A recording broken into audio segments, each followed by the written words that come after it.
నమస్కారం సార్. అయితే నేను మన మాచవరం వెళ్తుంటే మన భారత్ పెట్రోల్ పంప్ దగ్గర ఒక 50-100 కోతులు ఉన్నాయి సార్.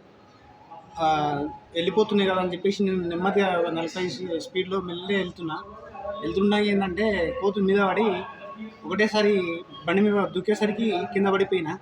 నాకు తలకు గాయాలైనవి, ఇక్కడ మొత్తం ఇది కొట్టుకుపోయింది, మన మొగాళ్ళకు కొట్టుకుపోయింది, ఈ చెయ్యి ఫ్రాక్చర్ అయిపోయింది.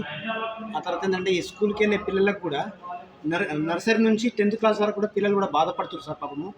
ఎందుకంటే నేను ఎమ్మెల్యే గారికి కోరడం ఏంటంటే దయచేసి ఏదైనా ఉంటే ఈ కోతుల వాళ్ళకన్నా సాయం చేయండి సార్ ఎమ్మెల్యే గారు అని చెప్పేసి వినయించుకుంటూ. ఇక నా ఈయన ఫ్రాక్చర్ కూడా అయింది సార్. నేను డ్యూటీకి వెళ్ళి నేను ఒక్కని చేస్తే 5 బతుకుతాను నా ఇంట్లో.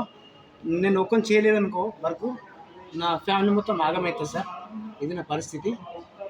అట్లయి నేను ఏంటంటే ఎమ్మెల్యే గారికి ఒకటే కోరుకునేది ఏంటంటే మన మెదక్లో ఏమైతే సమస్యలు ఉన్నాయో, కోతుల సమస్యలు ఏమైనా ఉన్నాయో, చిన్న పిల్లల కాడ నుంచి పెద్ద 10th క్లాస్ చదువుకునే పిల్లల వరకు కూడా చాలా బాధపడుతున్నారు. ఇప్పుడు నేను ఇంత మాట్లాడుతున్నా అంటే ఈ ఆవేశంలో అది నొప్పి వల్ల మాట్లాడుతున్నా సార్.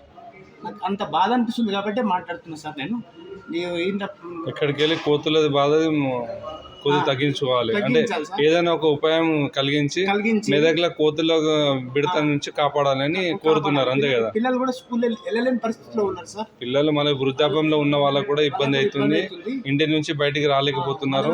మనము మెటీరియల్ పట్టుకుపోతాం కదా, వస్తువులు కూరగాయలకి బ్యాగ్ చూస్తే కోతులు ఒక్కరు ఓతులు అంటే కదా ఒక 50 కోతులు అక్కడ ముఖం మీద దెబ్బలు అవేనా? ఇది అదే సార్. ఇదంతా మళ్ళీ ఇక్కడ కూడా సార్ ఓట్టుకుపోయినాయి కదా సార్. అయ్యో, కోతులు నిజంగా చాలా ఇబ్బంది ఉన్నది. చెప్తాం ఇది క్యాన్సర్ కూడా సార్.